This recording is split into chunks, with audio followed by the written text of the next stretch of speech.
Premièrement, il y a plusieurs infiltrations d'eau qu'on peut prévenir d'avance, c'est-à-dire tout ce qui est les ouvertures dans une maison, exemple fenêtre, porte, les évents de plomberie qui sortent souvent qui devraient sortir sur la toiture, souvent ils sortent dans l'entretoit, mais ça devrait être sur la toiture.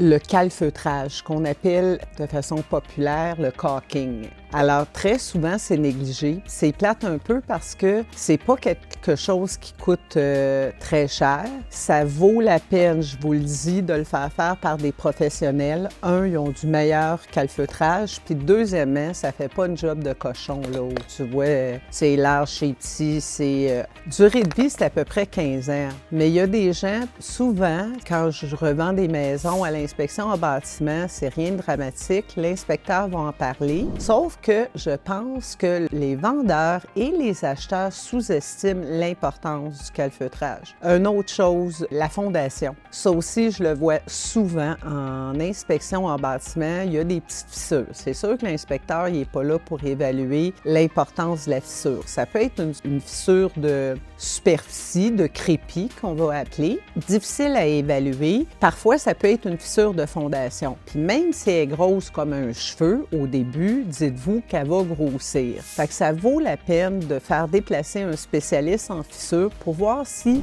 elle mérite, si elle est prête à être réparée. Puis sinon, il faut la suivre. Souvent, j'ai des clients qui me disent « Ben oui, mais on le sait, mais elle n'a jamais coulé. » Ben c'est parce qu'elle va finir par couler. Une autre chose bien simple, les gouttières. Je ne sais pas si les gens le savent, pourtant c'est assez simple, mais il faut les vider une fois de temps en temps. Surtout si vous êtes dans un secteur où il y a des arbres matures. Si vos gouttières sont complètement congestionnées de feuilles, de pollen ou de, comment on appelle ça, les hélicoptères, là, bien, c'est sûr que l'efficacité est moindre. Il y a des petits grillages qui se vendent, que vous pouvez faire installer. S'assurer aussi que, il y a des gouttières. Il y a des maisons qui n'ont pas des gouttières partout où ils devraient en avoir. Il y en a une en frontage, mais fait que vous assurez que les gouttières sont bien installées et d'éloigner les gouttières de la fondation. Il y a souvent des rallonges chez pas cher. Vous pouvez acheter ça chez Rona, chez tout détaillant, la quincaillerie. C'est déjà 3 petits trucs. Au sous-sol, souvent, on va voir les fenêtres qui sont trop près du sol. À ce moment-là,